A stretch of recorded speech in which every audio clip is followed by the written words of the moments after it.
Stoutenburg was the first to enter. Behind him came Jan, and finally a group of soldiers above whose heads towered another broad white brow, surrounded by a wealth of unruly brown hair which now clung matted against the moist forehead. At a word of command from Stoutenburg, Jan and the other soldiers departed, leaving him and the prisoner only before Gilda Beresteyn. The man had told her on that first night at Leyden that his name was Diogenes, a name highly honored in the history of philosophy. Well, philosophy apparently was standing him in good stead, for truly it must be responsible for the happy way in which he seemed to be bearing his present unhappy condition. They had tied his arms behind his back and put a pinion through them.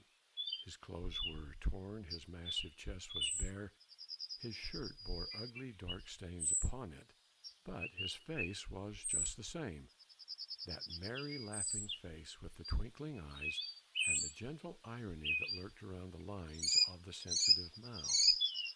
At any rate, when Gilda, overcome with pity, looked up with sweet compassion on him, she saw that same curious, immutable smile that seemed even now to mock and to challenge. "This is the man, mevrouw," began Stoutenburg after a while, "who on New Year's Day at Haarlem dared to lay hands upon your person. Do you recognize him?"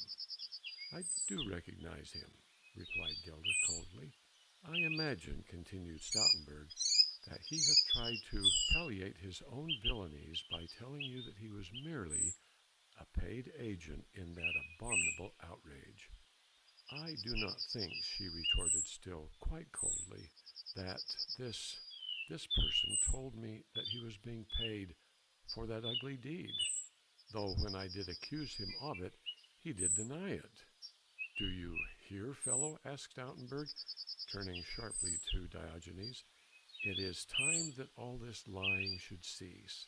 By your calumnies and evil insinuations, you have added to the load of crimes which already have earned for you exemplary punishment. By those same lies you have caused the jongejuffrouw an infinity of pain, over and above the horror which she has endured through your cowardly attack upon her. Therefore, I have thought it best to send for you now, so that in her exalted presence, at least you may desist from further lying, and that you may be shamed into acknowledging the truth. Do you hear, fellow?" he reiterated more harshly, as Diogenes stood there, seemingly not even hearing what the Lord of Stoutenburg said, for his eyes, in which a quaint light of humor danced, were fixed upon Gilda's hands that lay clasped upon her lap. The look in the man's face, the soft pallor on the girl's cheek, exasperated Stoutenburg's jealous temper beyond his power of control. "Do you hear?" he shouted once more, and with a sudden grip of the hand he pulled the prisoner roughly round by the shoulder. That shoulder had been torn open with a blow dealt by a massive steel blade which had lacerated it to the bone. Even a philosopher's endurance was not proof against this sudden rending of an already painful wound. Diogenes' pale face became the color of lead. The tiny room began dancing in irresponsive saraband before his face. He felt himself swaying.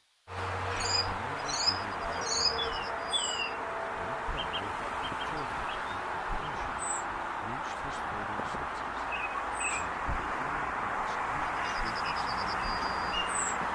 Even as his pinion arms just enough support to steady himself. This intangible dream, no true to being yourself, ministry to him. My poor minister looks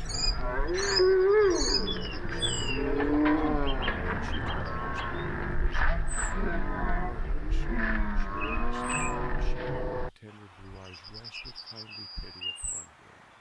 "Hurt, mevrouw," he replied with a laugh, which despite himself had but little merriment in it. "Ask his magnificence there He will tell you that such knaves as I have bones and sinews as tough as their skins. Of a truth, I am not hurt, Meerfrau, only overcome with the humor of this situation. The Lord of Stoutenburg, indignant and reproachful at thought that another man is proficient in the art of lying. By heaven, cried Stoutenburg, who was white with fury, insolent varlet, take. He had seized the first object that lay close to his hand, the heavy iron tool used for raking the fire out of the huge earthenware stove. This he raised above his head. The lust to kill glowed out of his eyes, which had become bloodshot, whilst a thin red foam gathered at the corners of his mouth. The next moment, the life of a philosopher and weaver of dreams would have been very abruptly ended, had not a woman's feeble hand held up the crushing blow.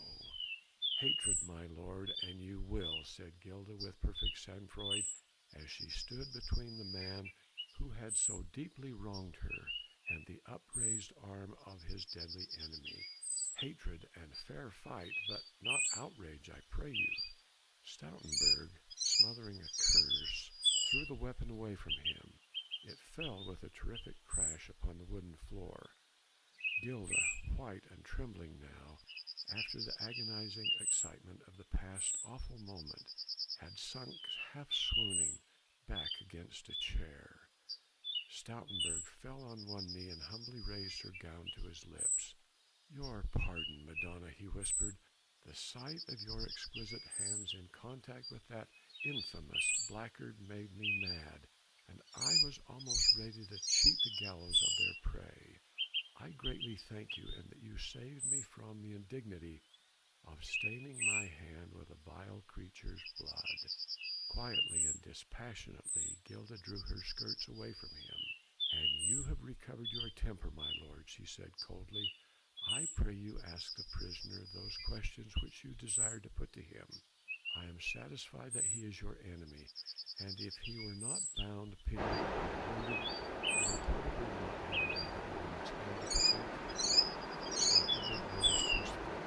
He was angry with himself for allowing his anger and his rage, repugnant to his prudence, and for a pretense of exhibition of incontinent rage and a great show of dignity and reserve.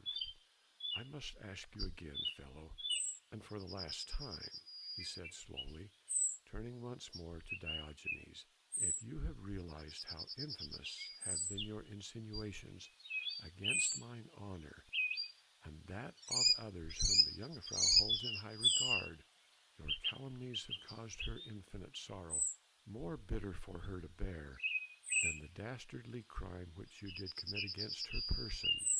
Have you realized this, and are you prepared to make amends for your crime, and to mitigate somewhat the grave punishment which you have deserved by speaking the plain truth before the Jungfrau now?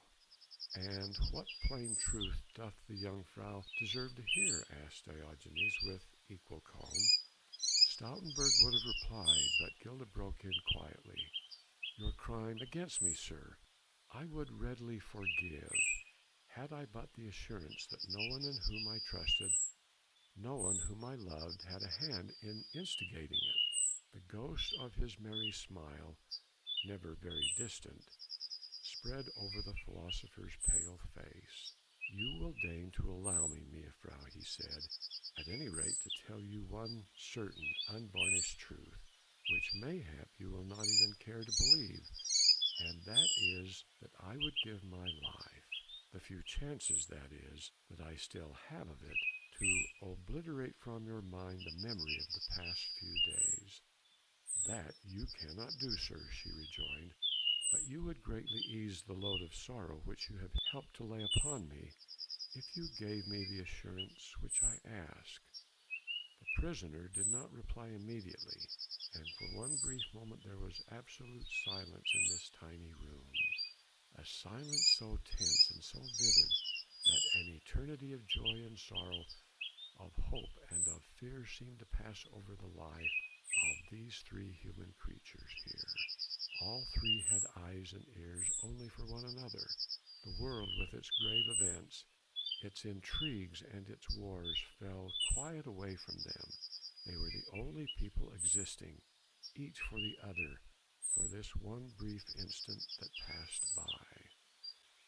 The fire crackled in the huge hearth, and slowly the burning wood ashes fell with a soft swishing sound, one by one. But outside all was still, not a sound of the busy life around the molens. All conspiracies and call to arms penetrated the dense veil of fog which lay upon the low-lying land. At last the prisoner spoke. "'Tis easily done, mejuffrouw," he said, and all at once his whole face lit up with that light-hearted gaiety, that keen sense of humor, which would no doubt follow him to the grave. "That assurance I can easily give you. I was the sole criminal in the hideous crime which brought so much sorrow upon you. Had I the least hope that God would hear the prayer of so despicable a villain as I am, I would beg of him to grant you oblivion of my deeds. As for me," he added, and now real laughter was dancing in his eyes. They mocked and challenged and called back the joy of life. "As for me, I am impenitent. I would not forget one moment of the last 4 days. Tomorrow then you can take the remembrance with you to the gallows," said Stoutenburg sullenly, though a sense of intense relief pervaded him now, since by his assertions Diogenes had